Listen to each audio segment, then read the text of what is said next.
Ganun po siya kabanal. Kaya ngayong araw ng kanyang kapistahan, tinuturuan tayo ni Mother Teresa kung paano ba maging isang tunay na banal.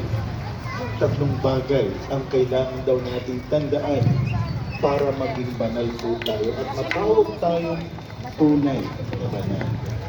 Una, ang kabanalan ay pag-ibig. Ang kabanalan ay pagmamahal.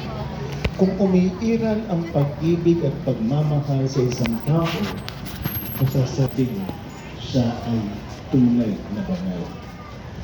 Dahil kahit araw-araw magsimba ka, kahit araw-araw nagdarasal ka, hindi marunong umibig at hindi umiiral ang pagmamahal sa iyong pagkatao, wala rin kwenta ang iyong ginagawang pagkatao.